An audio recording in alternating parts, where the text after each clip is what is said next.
यौमा यकू, वाव मद्दा को खींचेंगे, यकू नून, नून मुशद्दद को हमेशा गुन्ने के साथ पढ़ते हैं। यौमा यकूनुन, अलिफ से पहले ज़बर है, अलिफ मद्दा है, इसकी एक अलिफ बराबर खींच के पढ़ेंगे ना, यौमा यकूनुन नासु। जल्दी पढ़ना है, ये सू नहीं पढ़ना, ज़बान दांतों से बाहर नहीं आनी चाहिए, ज़बान मुंह के अंदर रहनी चाहिए। इसमें सीटी आएगी सू, यौमा यकूनुन नासु। ये कल नहीं पढ़ना है, कल है, काफ को बारीक पढ़ना है, जैसे हम कल बोलते हैं इसी तरह कल बोलना है।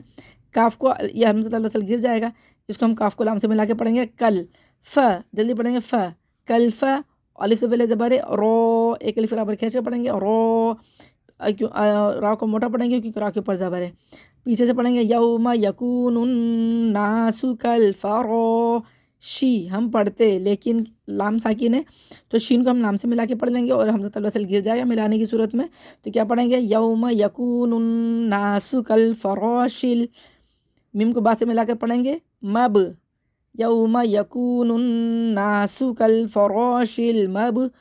ये सू नहीं पढ़ना है, सू, दांतों में ज़बान ला के आए और फिर पढ़ें होंठ बिल्कुल गोल करके, सू, यौमा यकूनुन नासु कल फरोशिल मबसूसी, ये इसमें भी ज़बान दांतों से बाहर आएगी, सी, यौमा यकूनुन नासु कल फरोशिल मबसूसी।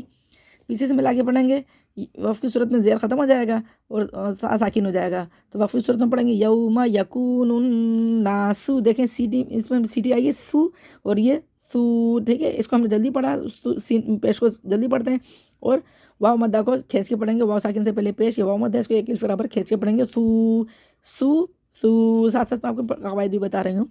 यौमा यकूनुन नासु कल फरोशिल मबसूसी का, ये पीछे से पढ़ेंगे यौमा यकूनुन नासु कल फरोशिल मबसूस। ये वाव मद्दा है, वाव साकिन से पहले पेश, उसके बाद साकिन सुकून आर्जी आ रहा है, यानी कि हमने इसको साकिन किया है, सा को खुद से साकिन किया है, पहले से साकिन नहीं था। इस सूरत में इसकी वजह से हम इसको यहाँ पे मद बन जाती है, मद आरिज़ सुकून। इसके तीन अलिफ भी खींच सकते हैं, 2 अलिफ, 4 अलिफ या 6 अलिफ बराबर खींच सकते हैं, लेकिन इनके 6 अलिफ खींचना उला दर्जा है। पीछे से मिला के पढ़ेंगे यौमा यकूनुन नासु कल फरोशिल मबसूसी, यौमा यकूनुन नासु, देखें होंठ बिल्कुल गोल करना है, सू, और सू में भी होंठ बिल्कुल गोल करना है, यौमा यकूनुन नासु कल फरोशिल मबसूस, होंठ बिल्कुल गोल रखने,